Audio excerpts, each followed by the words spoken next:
Alright guys, let's see how we can solve question 49 from the first chapter of the Johnston textbook, Mechanics of Material, and we have this steel plate that is 1/4 inch thick, as we can see in the figure, and it's embedded in a concrete wall to anchor a high strength cable as shown. The diameter of the hole in the plate is 3/4 inches, so we also have this one in the figure.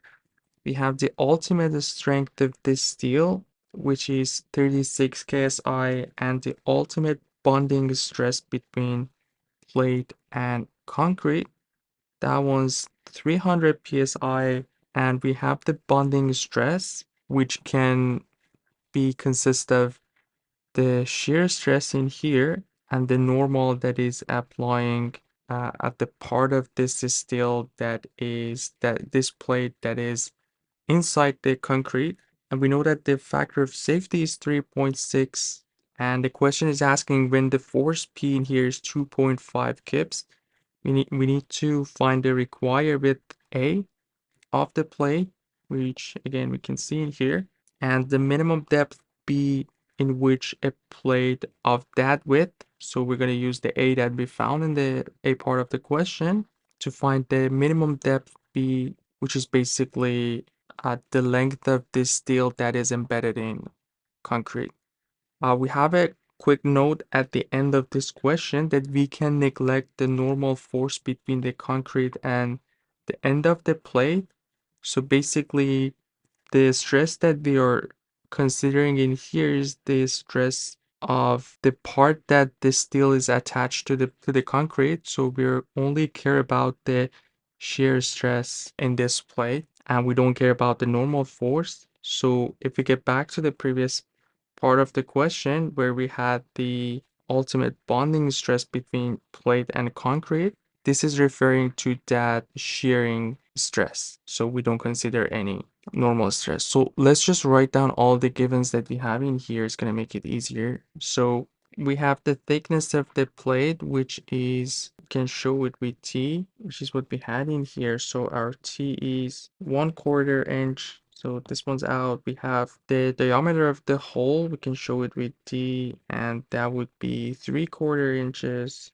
That one's out too. We have the ultimate strength of 36 for the steel. So just gonna show it like that. The ultimate strength of steel, 36 ksi, and we also have the ultimate bonding stress between plate and concrete. Because of that note in the parentheses at the end of the question, this is referring to the shear stress, and that's going to be 300 psi, or pound per inch squared, which will be technically, if we divide it by 1000, we can get 0.3 ksi. So that one's out too. We have our P, which is 2.5 kips. And the reason I changed the shearing stress is because we have all the forces in kips, and the other ultimate stress is based on KSI. So it makes sense to have this one based on KSI too. And at the end, we have a factor of safety of 3.6. So the factor of safety is 3.6. And let's figure out the A part of the question, but let's see what's happening in this part of the steel plate. So if you have someone that is standing up here and looking at this, what we're gonna see is something that I'm gonna draw in here. So we're gonna have the force P, which, as I said, is 2.5 kips. So since this part of the plate is in tension, the surface that we are dealing with is the surface where the hole is located, or basically it's this surface in here, which if I show it in here, we're gonna end up with something like this.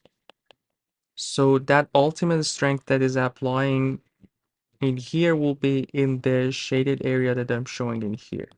So what we have in here is the ultimate strength is equal to our ultimate force P divided by the area, and the area that we have in here is pretty much the area of the shaded area, which is pretty easy to find. And we also have a factor of safety which would be the ultimate P over our P.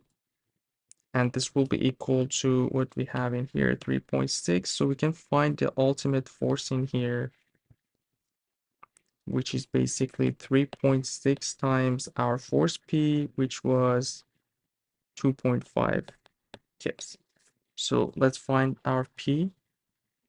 3.6 times 2.5, that's going to give us 9 kips.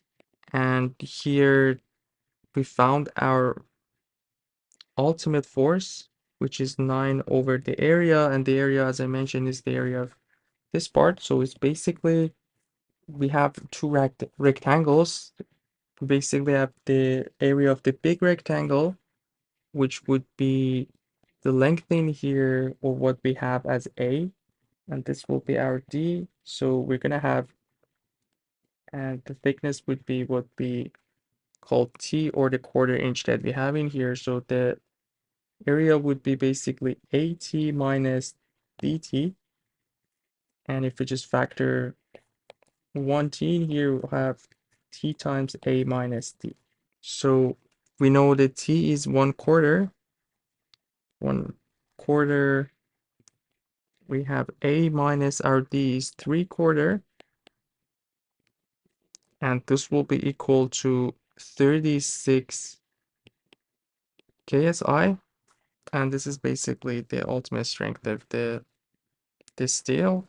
And all we need to do in here is just to cross multiply these two.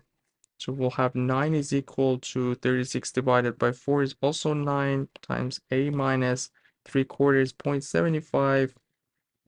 We can cancel out the 9 on each side. So A minus 0.75 is equal to 1, which means our A is 1.75 inches. So that's the A part of the question where we needed to find the A. We're going to use this A in the second part of the question where we need to find the minimum depth of B. So obviously it's minimum because the more we go into the concrete, the more the slab goes into the concrete, the stronger it will be held in the concrete. So that's why it says minimum, because basically whatever value above this B is just gonna make the plate stay in place even stronger. So we have one more thing that we haven't used yet, and that would be the shear stress. So we're going to use that for the second part. Our shear stress is equal to the ultimate force over the area. And now we are dealing with different areas in here. So the area that we are talking about in here would be the area or the interface between the slab, the plate, and concrete. So basically we have the area of this this rectangle. Obviously we have one on top, one at the bottom. So the area of that would be, we can show it with A prime just to differentiate with the previous part. So basically we have the area of that rectangle, which would be AB. One side is A, the other side is B. And since we have one on top, one on the bottom, we're going to do a 2 in here to cover both surfaces. And the other one would be the area of this part.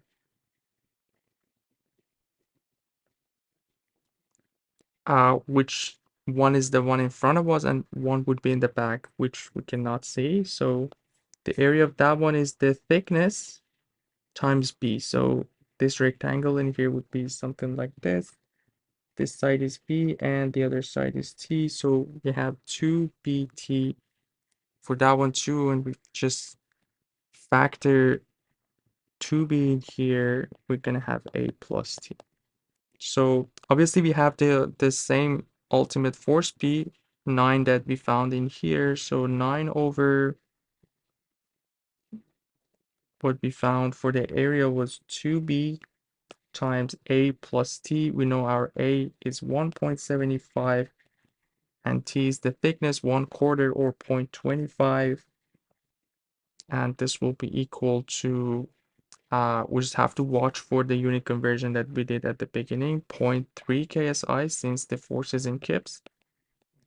So 0.3 KSI, and that should give us the force, the being here, which is the only unknown that we have. So basically we have Again, we're going to cross multiply this. 9 is equal to 2b times 1.75 plus 25 is 2 times 0.3. So b in here would be 9 divided by 4 times 0.3, 1.2. So our b would be 7.5 inches. And that would be the final answer for this question. Hope everything was clear. We have a follow-up question for this one in the next video. So make sure to understand this one before we move on to the second one, because a lot of basics regarding the areas is the same. Hope everything was clear. Let me know if you guys have any questions, and you guys take care. I'll see you in the next video. Have a good one.